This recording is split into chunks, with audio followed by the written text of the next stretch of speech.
Hi, this is Mark Graban, and welcome to episode 131 of Lean Blog Audio. I'm catching up a bit. This is a post from March 21st, 2016. It's titled, More on Motivational Interviewing as a Method for Workplace Change Leadership. Back in December, I wrote about a method called Motivational Interviewing, or MI. It's something I learned about from a social worker who was also at the Lean Startup Conference. And it's really funny how these different worlds intersect sometimes. But I saw parallels between people being addicted to food or drugs or what have you, which is the reason the MI method was created, and people or leaders being addicted to old behaviors in the workplace. These behaviors they're addicted to might include blaming others, not planning, jumping in, to give answers and be the hero. Now, I recently ran across a man named Ron Oslin, who is an internal lean coach at CapitalOne. He's been using the MI method, and he's trademarked the phrase, quote, addicted to the status quo, end of quote. It's a very apt phrase. So I did a phone call with Ron. I'm hoping to do a podcast with him in my original, as part of my original podcast series at leanpodcast.org.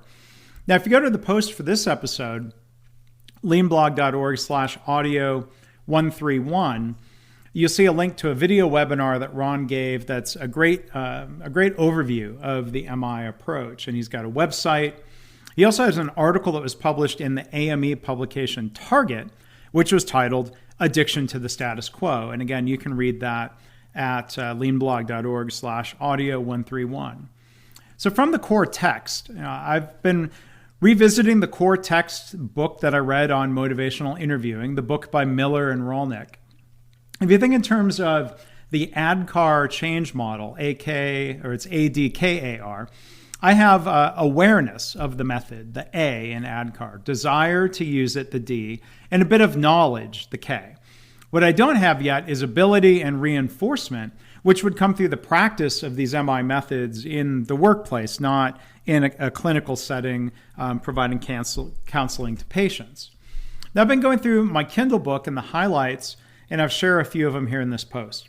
Quote, the path out of ambivalence is to choose a direction and follow, to keep moving in the chosen direction, end of quote. Now, ambivalence is a state where a person can say things like, I want to quit smoking, or I know I need to stop giving answers to my employees instead of letting them think. But the mind also gives reasons why they should continue the old behavior. There are short-term benefits to these addictions, such as smoking maybe being relaxing, or the manager thinking they need to solve that problem right now, and they don't have the luxury of developing others in their problem-solving skills. Now, as lean thinkers, are we, at times, addicted to our old ways of doing things, such as saying, quote, you always have to start with 5S. In MI, the role of therapist or coach is to get the addict to articulate reasons why they should change, and to have those self-directed positive statements about changing outweigh the statements that are made about keeping the status quo. Change is a process, not an event.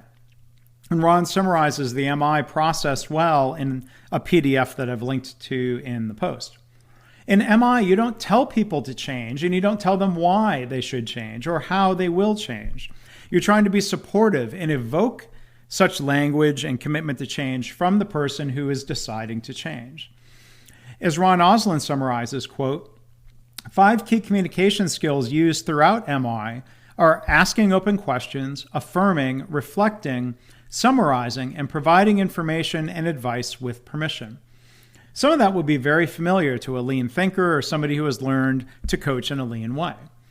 Then the phases of the MI process are engaging, focusing, evoking, and planning. So engaging.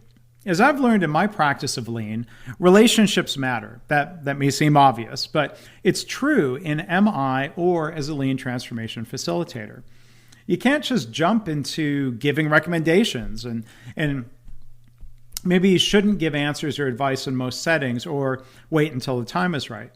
Now, the authors advise against falling into what they call the expert trap, and consulting clients often want you to rush into giving them answers. Quote, the first of 4 basic processes in MI is to engage the client in a collaborative working relationship. And the authors also say, quote, because in MI, we differentiate engaging from the process of establishing goals, which is focusing. We define engaging as a process of establishing a mutually trusting and respectful helping relationship, end of quote. Now, I think the same relationship building is necessary more broadly with lean or Kaizen or continuous improvement. Leaders need to build trust. They need to understand their team members rather than just mandating that everybody improve. Focusing. Now, this reminds me of the Toyota methodology of practical problem solving, where you often work to narrow the scope of the problem that you're wanting to solve. Quote, focusing is the process of becoming clear about goals and direction in MI, providing the foundation for subsequent invoking and planning to help lift this burden. Even in seemingly simple situations, though, direction and goals can quickly become complicated, end of quote. Now, there are 3 styles of focusing in MI. 1, directing. The coach gently makes a recommendation to see how it's received. As a default approach for promoting client change, it has serious limitations, say the authors. 2, following, asking something like, what would you like to talk about today? And 3, guiding, where they say, quote, guiding promotes a collaborative search for direction, a meeting of expertise in which the focus of treatment is negotiated. The client's agenda are important, and any limitations inherent in the context are taken into account. The clinician's expertise is also a possible source of goals, end of quote. Evoking. Now, it's hard to get past the status quo. As the authors say, quote, the discomfort of conscious ambivalence can lead one to stop thinking about it or to resolve that the status quo really isn't all that bad after all, or at least that there's nothing that can be done about it. That, of course, perpetuates the status quo, end of quote. In the evoking phase, the MI coach is evoking the client to engage in change talk, which includes preparation talk. This includes desire. I want to get lean. Ability. Quote, I'm able to start engaging employees in continuous improvement. 3, reasons. Employees will be more engaged and will improve our quality and performance as a result. And 4, need. We really need to try something different. Now, from that, we can move to mobilizing change talk, which includes commitment. I will start rounding and asking about problems and ideas every day. Activation. I'm ready to try this today. And taking steps. I've got some Kaizen cards printed up. And the authors say this process occurs in MI by literally talking oneself into change. The authors further advise, quote, if you hear change talk, do more of what you've been doing as a coach. If you encounter increasing sustained talk and discord, try something different. An advantage in learning MI is once you know what to listen for, your clients will provide immediate, ongoing feedback to help you improve your skills, end of quote. So only once the client or patient has convinced themselves to change and take action can you then go into planning the change. I see a lot of lean facilitators jumping right into planning or to action. This causes problems and what seems like quote unquote resistance when you haven't built relationships and trust. And then you haven't framed the problem. And when you haven't gotten the client to articulate a need for change that's deeper than, well, the boss told me so. So there's more to come. I would encourage you to check out my change management workshop that incorporates a lot of these ideas and it also incorporates an innovative and interactive computer simulation. You can learn more by going to markgraban.com/EC. Or again, go to leanblog.org/audio131 for more links and information. Thanks for listening.